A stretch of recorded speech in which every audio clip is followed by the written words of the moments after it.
విష్ణు సహస్రనామము 51వ శ్లోకము. ధర్మకృద్ధర్మి సదసక్షరమక్షరం అభిజ్ఞాత సహస్రాంశు విధాత కృతలక్షణ. ఓం ధర్మగుప్తే నమ. ధర్మమును సంరక్షించువాడు ధర్మగుప్తుడు. ధర్మ సంస్థాపనార్థాయ సంభవామి యుగే యుగే అని గీత జ్ఞానయోగమందు భగవానుడు చెప్పి ఉన్నాడు.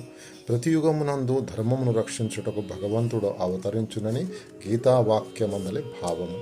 ధర్మగుప్తుడైన విష్ణువుకు నమస్కారం. ఓం ధర్మకృతే నమ. ధర్మముతో వర్తించువాడని అర్థము.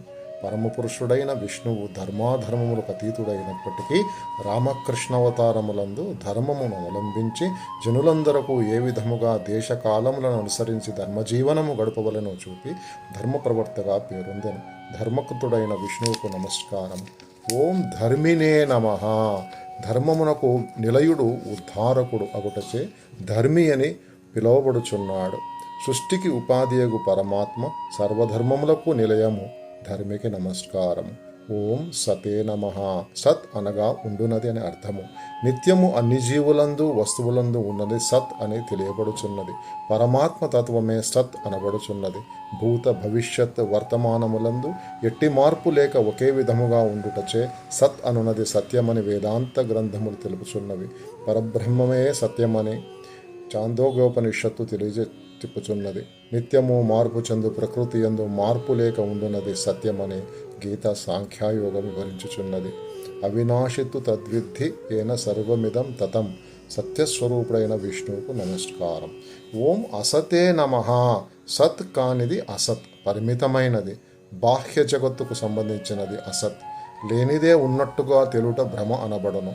భ్రమ అసత్ వలన కలుగుచున్నది. పరమాత్మ సత్ అని, పరమాత్మ ప్రతిబింబమైన ఆత్మ మాయావృతమొకటచే అసత్ అని చెప్పబడుచున్నది. మాయ తొలగినంతనే జ్ఞానము కలుగును, అనగా సత్ను గ్రహించగలుగుదము. పరమాత్మ శుద్ధమైనది, పరమని చెప్పబడుచున్నది.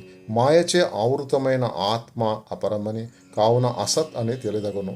అనగా పరబ్రహ్మము ఒకే సమయమునందు పరమాత్మ సత్గాను, మాయావృతమైన ఆత్మ అసత్గాను ఉండునట్లు గమనించవలసి ఉన్నది. ఇదే భావము గీత రాజగుహ్యయోగమందు అభూతం చైవ మృత్యస్య సదసత్యాహమర్జున అని వివరించబడినది. అసత్గా 2 విష్ణువుకు నమస్కారము. ఓం క్షరాయ నమ. క్షరమనగా నశించున్నది. ఆత్మ చైతన్యముగలవన్యు కృంగి కృషించి నశించుట సహజము. ఆ విధముగా పరమాత్మ క్షరుడని భావింపబడుచున్నాడు.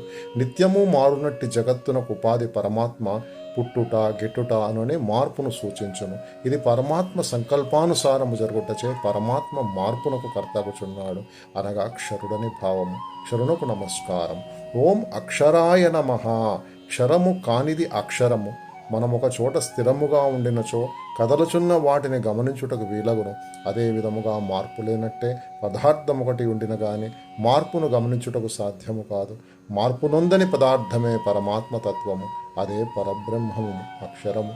జీవులందరూ క్షర పురుషులనియో పరమాత్మ అక్షర పురుషుడనియో గీత పురుషోత్తమ ప్రాప్తియోగం వివరించుచున్నది.